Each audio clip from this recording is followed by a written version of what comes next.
जय हिंद बच्चों, मैं अजय कुमार वाराणसी उत्तर प्रदेश से आपके अपने चैनल नव शिक्षण पे स्वागत करता हूं। बच्चों, अटल आवासीय विद्यालय को लेकर काफ़ी एक इम्पॉर्टेंट अपडेट है। आपके कई बच्चों के बराबर कमेंट सेक्शन में आ रहे थे कि सर अटल आवासीय विद्यालय किस क्लास के लिए होंगे, क्या होंगे। तो आज मैं पूरी डिटेल बताने जा रहा हूं, इसको ध्यान से सुनिए। साथ में ये देखिए, थोड़ा लंबा वीडियो होगा लेकिन काफ़ी इंपॉर्टेंट चीज़ें हैं जो कि आपको मिस नहीं करनी है, ठीक है। और ये फॉर्म भी मैं दिखाऊंगा कि फॉर्म किस तरह से आपको भरना है, फॉर्म कहाँ से मिलेंगे, ये भी पूरी जानकारी बताऊंगा। और साथ ही साथ जो बच्चे तैयारी कर रहे हैं वो इसके व्हाट्सएप ग्रुप से जुड़ सकते हैं, जो कि आपको डिस्क्रिप्शन में बच्चों लिंक मिल जाएगा, ठीक है। और तो अगर आपके भाई बहन हैं, छोटे भाई बहन हैं, पास पड़ोस में हैं, जो इस समय कक्षा 5 पास कर चुके हैं, ध्यान दीजिएगा, पास कर चुके हैं, ठीक है, तो उनके लिए सुनहरा मौका है। और ये देखिए, जो पत्र जारी किया गया है ये अनिल कुमार सर द्वारा जारी किया है, जो कि प्रमुख सचिव हैं उत्तर प्रदेश शासन ने। जो सचिव महोदय हैं उत्तर प्रदेश भवन कर्मकार कल्याण बोर्ड के, उनको ये पत्र जारी किया है। और देखिए, विषय आपके सामने है, अटल आवासीय विद्यालयों की प्रवेश हेतु मानक संचालन प्रक्रिया यानी कि SOC के संबंध में। तो देखिए इन्होंने सर ने क्या जारी किया है, आइए हम एक एक डिटेल को समझे। देखिए वीडियो, मैं शिक्षकों से भी कहना चाहूँगा कि वीडियो स्किप ना करें, ध्यान से सब चीज़ों को सुने।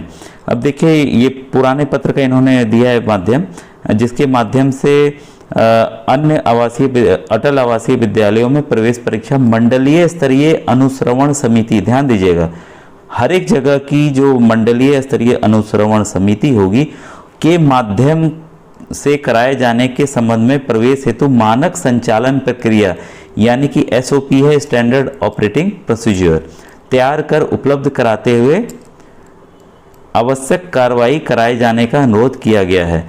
तो ध्यान दीजिएगा बच्चों, जो अब पहले देखिए जो राज्य स्तर पे होना था, ठीक है, एक साथ कंबाइन, अब ये मंडलीय स्तरीय अनुश्रवण समिति सब कुछ बच्चों का सिलेक्शन करेगी, पेपर तैयार करेगी, सब कुछ करेगी, ठीक है। तो इस संबंध में SOP पर सम्यक विचारों उपरांत अनुमोदन प्रदान कर दिया गया है, जो निम्नवत है। अब देखिए किस हिसाब से जो ऑपरेटिंग प्रोसीजर है, संचालन कैसे किया जाएगा, इसको पूरी जानकारी आप प्राप्त कर लें। देखिए बच्चों, वीडियो, और शिक्षकों से भी कहना चाहूँगा कि वीडियो आप जरूर देखिए, और ताकि आपके जो कन्फ्यूज़न है वो पूरे समय के साथ मैं पूरा बताते जाऊँगा जैसे जैसे आएगा, ठीक है। और कमेंट में ज़रूरी हो तब आप लिख सकते हैं कि सर ये चीज़ हमें समझ में नहीं आई है, तो मैं बता दूंगा। ये देखिए जो है उत्तर प्रदेश के 18 राजस्व मंडलों में से, अब देखिए जो नए लोग वीडियो देख रहे हैं उनको बताना चाहूँगा कि अटल आवासीय विद्यालय की मैंने प्लेलिस्ट अलग बनाई हुई है, तो मेरे चैनल पर चले जाइएगा, उसमें आप देख सकते हैं 18 मंडल कौन कौन से हैं, कहाँ कहाँ पर ये खुलने जा रहे हैं। और एक मंडल में देखिए, आपको जो बच्चे हैं बताना चाहूँगा, मान लीजिए एक ये मंडल है, इसके बगल में और जनपद भी होते हैं जो कि उस मंडल से जुड़े रहते हैं। तो आपके मान लीजिए आप उस मंडल में नहीं है, जैसे वाराणसी मंडल है या लखनऊ मंडल है, तो उसके अगल बगल के जिले, सीतापुर हो गया, जैसे यहाँ का गाजीपुर हो गया, चंदौली हो गया, तो वहाँ के बच्चे, जौनपुर हो गया, वहाँ के बच्चे बनारस के विद्यालय में एडमिशन ले सकते हैं, ठीक है। तो इसको आप समझते चलिएगा, मैं बीच बीच में बताते चलूँगा। तो देखिए इसमें क्या है, उत्तर प्रदेश के 18 राजस्व मंडलों के उत्तर प्रदेश भवन एवं अन्य सन्निर्माण कर्मकार कल्याण बोर्ड UPBOCW, ये काफ़ी इंपॉर्टेंट, इसको आप नोट कर लीजिएगा, अभी मैं बताऊंगा, के अंतर्गत पंजीकृत निर्माण श्रमिकों के बच्चों व कोरोना काल में निराश्रित हुए बच्चों, जो कि महिला कल्याण विभाग लखनऊ से प्राप्त सूची के आधार पर होगा, तथा मुख्यमंत्री बाल सेवा योजना सामान्य के लिए पात्र बच्चों को समाज की मुख्य धारा से जोड़ने हेतु उनके बौद्धिक व शारीरिक विकास के दृष्टिगत माननीय मुख्यमंत्री जी के निर्देशन में श्रम विभाग के अधीन 1000 बच्चों की आवासीय क्षमता के अटल आवासीय विद्यालयों का निर्माण कार्य प्रगति पे है। पिछले वीडियो में मैंने दिखाया था कहाँ कहाँ बन चुके हैं। इन विद्यालयों में शैक्षणिक सत्र 2023-24 से कक्षा 6 का संचालन प्रारंभ किया जाना है। जो बच्चे राष्ट्रीय आय वाले थे ध्यान से देख लें, इसमें केवल देखिए कक्षा 6 की बात की गई है, तो आप अभी कक्षा 9 के लिए मुझे प्लीज़ पूछिएगा नहीं, ठीक है बच्चों, क्योंकि मैं 9 ही बताने वाला हूँ उस पर उत्तर, ठीक है। तो ये कक्षा 6 के लिए होने जा रहा है। अब यहाँ ध्यान दीजिएगा, UPBOCW बोर्ड द्वारा अटल आवासीय विद्यालयों के संचालन की गुणवत्ता के दृष्टिगत अटल आवासीय विद्यालय समिति का गठन किया गया। इसकी समिति का भी गठन किया गया है। अब देखिए यहाँ पर ध्यान दीजिएगा, प्रत्येक अटल आवासीय विद्यालय कक्षा 6 में चयन परीक्षा के माध्यम से ध्यान दीजिएगा के माध्यम से योग्य उम्मीदवारों की उपलब्धता के आधार पर अधिकतम 80 छात्रों को प्रवेश दिया जाना है, जिसमें 40 छात्र और 40 छात्राएं होंगी। बच्चों ये देखिए काफ़ी सुनहरा मौका है। नवोदय विद्यालय प्रवेश परीक्षा देखिए 29 अप्रैल को होने जा रही है और आपको भी पता है कि केवल 80 सीट वहाँ पर भी है। ठीक है, तो कई बच्चों का देखिए उसमें से कई फॉर्म बहुत ज़्यादा भरे जाते हैं, तो कई बच्चों के 80 बच्चों के सिलेक्शन हो जाएंगे, कई बच्चों के किसी कारणवश नहीं हो पाएंगे। तो वो इस परीक्षा की तैयारी में जुट जाएं, क्योंकि परीक्षा का आयोजन आपका जो होगा, जो यहाँ वाराणसी की डेट मिली है वो 26 मई की है और आपके जनपद की भी उसी के हिसाब से मंडल में, आपके भी मंडल में होगी। अब मैं बताऊंगा आगे कि कैसे आपको पता करना है। अब देखिए इसमें है अटल आवासीय विद्यालय हेतु छात्रों की चयन प्रक्रिया मंडल स्तरीय अनुश्रवण समिति के द्वारा संपन्न कराई जाएगी। मंडलीय जनपद के अतिरिक्त मंडल के अन्य जनपदों में जिलाधिकारी के मार्गदर्शन से परीक्षा संबंधित समस्त कार्य कराए जाएंगे। तो ये देखिए जो कार्य जितने होने हैं, प्रश्न पत्र तैयार होना, कुछ भी होना, तो जो डीएम सर हमारे होते हैं, जिलाधिकारी होते हैं, उनके माध्यम से ही, उनके मार्गदर्शन में ही सब कार्य किए जाने हैं। बच्चों हम लोग इसके डिटेल में हम लोग नहीं आएंगे कि ये देखिए समिति का जो है गठन 30 मई को कर लिया गया है। ठीक है, तो राज्य अनुश्रवण समिति है, मंडलीय अनुश्रवण समिति है और जिलाधिकारी की अध्यक्षता में प्रत्येक विद्यालय की वित्तीय अनुश्रवण समिति है। तो इसके हम डिटेल में नहीं आएंगे, हम नीचे देखेंगे नीचे क्या डिटेल हमारे लिए है। अटल आवासीय विद्यालयों में छात्र छात्राओं में के प्रवेश हेतु मानक संचालन प्रक्रिया तैयार की गई है, जिसमें मुख्य रूप से छात्रों की पात्रता, मंडलवार सीटों का आवंटन, प्रश्न पत्र का प्रारूप, परीक्षा कराना, परीक्षा परिणाम की घोषणा एवं प्रवेश संबंधी कार्रवाई इत्यादि सम्मिलित किया गया है। अब ये देखिए काफी इंपॉर्टेंट है ये वाला, इसमें देखिए पात्रता दी गई है, इसको आप ध्यान से पढ़िएगा। ठीक है, और सुनिएगा भी। अटल आवासीय विद्यालयों में कक्षा 6 के लिए प्रवेश पाने के इच्छुक उम्मीदवार का जन्म देखिए 1 मई 2010, इसको नोट कर लीजिए अलग से, और से पहले ध्यान दीजिएगा, से पहले, ठीक है, और 30/4/2013 जिनमें उक्त तिथियां सम्मिलित है। मान लीजिए आपका जन्म जो है 1 मई को हुआ है, तब भी आप इस परीक्षा को दे सकते हैं, या 30 अप्रैल को हुआ है तब भी आप दे सकते हैं। इसके पहले पैदा हुए बच्चे या इसके बाद पैदा हुए बच्चे परीक्षा नहीं दे पाएंगे। ठीक है ना, इसको एकदम क्लियरली आप नोट कर लीजिएगा। ठीक है, तो मैं फिर पढ़ दे रहा हूं इसको। अटल आवासीय विद्यालयों में कक्षा 6 के लिए प्रवेश पाने के इच्छुक उम्मीदवार का जन्म इतना और इतना, जिसमें उक्त तिथियां शामिल है, के बाद नहीं होना चाहिए। यह अनुसूचित जाति यानी कि जो एससी बच्चे हैं, अनुसूचित जनजाति जो एसटी बच्चे हैं, और अन्य पिछड़ा वर्ग यानी कि ओबीसी सहित सभी श्रेणियों के उम्मीदवारों पे लागू है। मतलब कि इनके लिए अलग से छूट नहीं है। जो एज की सीमा है, आयु की सीमा है, वो सभी के लिए एक समान की गई है। अब देखिए श्रमिक के बच्चों के लिए इसमें क्या है, विधिवत पंजीकरण निर्माण श्रमिकों जो पंजीयन के उपरांत दिनांक 1 अप्रैल 2023 को कम से कम 3 वर्ष बोर्ड की सदस्यता अवधि पूर्ण कर चुके हैं, उनके प्रति परिवार अधिकतम 2 बच्चे पात्र होंगे। ठीक है, तो इसमें देखिए एक जो परिवार के केवल 2 बच्चे एडमिशन मिलेंगे। ठीक है, और ये भी ध्यान दीजिएगा कि जो पंजीकरण करा चुके हैं, ठीक है, 1/4/2023 को, तो उनका कम से कम 3 वर्ष बोर्ड की सदस्यता अवधि पूर्ण कर चुके हैं, वो उन श्रमिक बच्चों को इसमें सुविधाएं ज़्यादा दी जाएंगी। अब देखिए अनाथ बच्चों के लिए, अनाथ श्रेणी से संबंधित उम्मीदवार वह बच्चे जो कोविड से अनाथ हुए, जिनके मतलब कोविड आपको पता है कि कोरोना काल हुआ था, उसमें कई बच्चों के माता पिता ही एक्सपायर कर गए थे, तो जिनका जो महिला और बाल कल्याण विभाग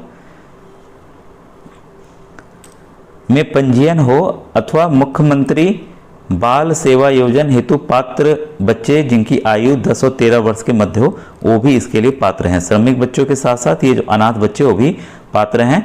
अब देखिए नीचे जो दिया हुआ है वो सीटों का आरक्षण है।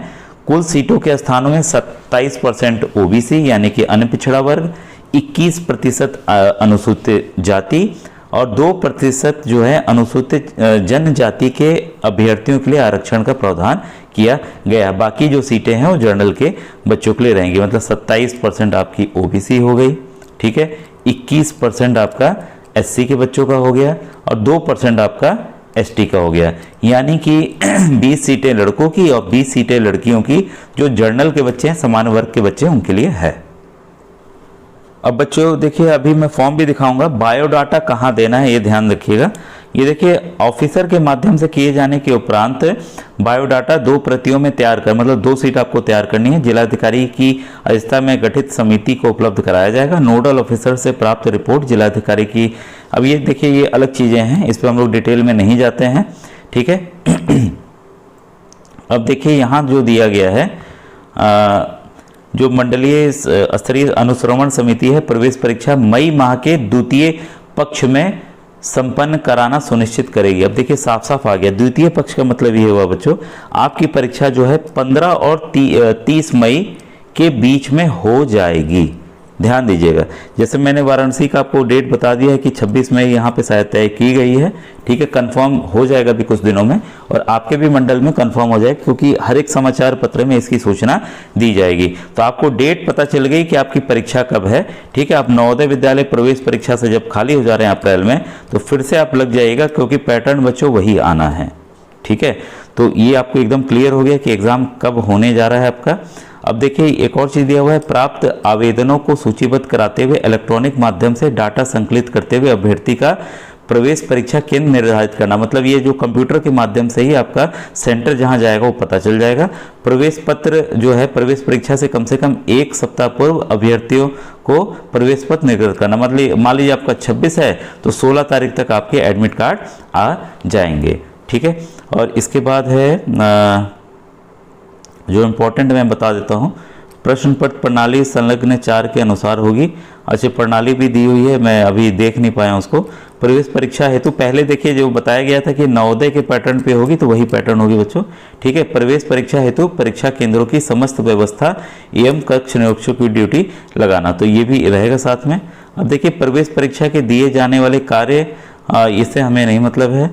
अब प्रवेश परीक्षा के उपरांत किए जाने वाले कार्य, हाँ, इसमें देखिए जो जन्मतिथि है, आपका सत्यापन वगैरह है, जो आप सर्टिफिकेट देंगे वो सही होना चाहिए। और जो परिणाम है उसके बारे में आ रहा है, देखिए नीचे पढ़ सकते हैं। 40-40 जो बच्चे और ये छात्रों और छात्राओं का चयन होगा, ठीक है। और इसकी जो सूची है वो अपलोड अटल आवासीय विद्यालय की साइट पर अपलोड की जाएगी। तो ये देखिए, हमें पता चल गया कि कहाँ ये रिजल्ट हमें दिखेगा। चयनित छात्रों की सूची के साथ पर्याप्त मात्रा में प्रतीक्षा सूची भी विद्यालय स्तर पर रखी जाए। अब ध्यान दीजिएगा, कई बच्चे मान लीजिए 40 लड़कों का हो गया, क्योंकि देखिए जो नवोदय विद्यालय का रिजल्ट है वो तो लेट आएगा। इसमें भाई हो सकता है जो कुछ बच्चे ऐसे तेज वाले बच्चे हों जिनका सिलेक्शन नवोदय में हो जाए, ठीक है। तो वो क्या करेंगे बच्चे, 5 बच्चों मान लीजिए इसमें से नवोदय में हो गया, तो वो बच्चे क्या करेंगे, सीट अपनी छोड़ देंगे। तो सीट जो छोड़ेंगे, तो जो वेटिंग लिस्ट में बच्चे रहेंगे, फिर उनका चयन उस आधार पर किया जाएगा। तो ये भी आपको क्लैरिटी आ गई इसके बारे में। जिन भी बच्चों का चयन होगा उनको काउंसलिंग कराई जाएगी, काउंसलिंग के बाद ही उन्हें प्रवेश दिया जाएगा। ये बच्चों देखिए, आपके आवेदन पत्र हैं जो आपको भरना है, ठीक है। और ये जो फॉर्मेट है, अभी क्योंकि क्लियर होगा तभी मैं बताऊंगा हाँ यही फॉर्मेट है, लेकिन फॉर्मेट आया हुआ है, मैं आपको दिखा दे रहा हूँ। अटल आवासीय विद्यालय चयन परीक्षा 2023 आवेदन पत्र। आवेदन पत्र जमा करने की अंतिम तिथि यहाँ आपको बता दी जाएगी। निम्नलिखित जानकारी सही भरें। यहाँ देखिए, नवीनतम फोटो बच्चे की लगनी है, छात्र या छात्रा का नाम जो कक्षा 5 में पढ़ रहा है। अब क्या है बच्चों, यहाँ ध्यान दीजिएगा, क्योंकि जुलाई से एडमिशन होगा, ठीक है। तो 5 वाले बच्चे ये पास कर चुके होंगे, ठीक है। ये नहीं कि जो 5 में अभी गए हैं वो तो भाई अगले साल पास करेंगे, तो वो पात्र नहीं है, ध्यान दीजिएगा, ठीक है। अटल आवासीय विद्यालय के मंडल का नाम, तो जैसे वाराणसी मंडल के बच्चे तो वाराणसी लिख देंगे। उम्मीदवार का नाम अंग्रेजी के बड़े अक्षरों में, तो आपका अगर राम नाम है तो RAM आप ऐसे बड़े अक्षरों में लिखेंगे, छोटे में ऐसे नहीं लिखना है कि ऐसे लिख दें, ठीक है। पिता का नाम अंग्रेजी के बड़े अक्षरों में, तो यहाँ पे भी पिताजी का नाम बड़े अक्षरों में होगा। माता का नाम अंग्रेजी के बड़े अक्षरों में, तो यहाँ बड़े अक्षरों में उनका नाम लिखना है। और अगर अभिभावक कहीं आप रह रहे हैं किसी के साथ, तो उनका यहाँ पर है यदि कोई है। और उम्मीदवार की जन्म तिथि, अगर आप 5 तारीख को हुए पैदा, महीना दूसरा है, फिर है आपका 2012 मान लीजिए, तो आप यहाँ केवल 12 लिखेंगे, ठीक है, 1 और 2, ठीक है, इस तरीके से। अब देखें आगे, और यहाँ पर देखिए फिर इसी चीज़ को जो आप जन्मतिथि लिखेंगे यहाँ पर आपको शब्दों में लिख दे रहे हैं, 12 मई 2012 या 13 जो भी आपका हो, ठीक है। उम्मीदवार का वर्ग आप श्रमिक में हैं कि अनाथ में, क्योंकि देखिए इन्हीं बच्चों को इन स्कूलों में अलाउ है, तो आपको टिक करना होगा। उम्मीदवारों की श्रेणी चिन्हित करें, तो आप लड़का हैं, लड़की हैं, ट्रांसजेंडर हैं, अनक्षरित मतलब जो जनरल बच्चे हैं, एससी बच्चे हैं, अनुसूचित जाति बच्चे हैं, ओबीसी वर्ग है, तो आप इसको कर लेंगे। विकलांगता की प्रकृति यदि कोई हो, तो अगर आपको विकलांगता है, डिसेबिलिटी है कोई, तो शारीरिक है कि दृष्टि है कि श्रवण है, तो इसका सर्टिफिकेट भी लगता है। सीएमओ कार्यालय जो मुख्य चिकित्सा अधिकारी हैं वहाँ से प्रमाण पत्र बनता है। पहचान चिन्ह हो, कोई कटे का निशान हो, तिल हो, तो ये आप यहाँ लिखना है आपको। राष्ट्रीयता आपको भारतीय लिखना है, जो भी आपका धर्म हो, हिंदू है, मुस्लिम है, सिख हैं, ईसाई हैं, तो आपको यहाँ लिखना है। वर्तमान डाक का पता, तो आप ये डाक का पता अपने हिसाब से भर लीजिएगा, ठीक है। और यहाँ पर आपको मोबाइल नंबर और ईमेल आईडी हो तो वो देना है, ठीक है। इसके बाद श्रमिक श्रेणी में आवेदन हेतु, तो आपके देखिए जो आवेदक के पिता या माता कोई भी हो सकते हैं, पंजीकृत संख्या यहाँ उनकी लिखनी है, और पंजीयन तिथि लिखनी है कि किस तिथि को पंजीकृत किया गया है। देखिए 9th है, उम्मीदवार के विद्यालय का विवरण जहां वह कक्षा 5 में पढ़ रहा है या पढ़ चुका है। देखिए यहाँ क्लैरिटी आ गई कि पढ़ चुका है, तो विद्यालय का नाम, ब्लॉक का नाम, जनपद का नाम, और ये सब चीज़ें आप यहाँ पर भर देंगे। परीक्षा का माध्यम क्या है, हिंदी और अंग्रेजी। अंग्रेजी मेरे ख्याल से बहुत कम बच्चे होंगे, हिंदी करेंगे तो आप हिंदी पर टिक कर देंगे।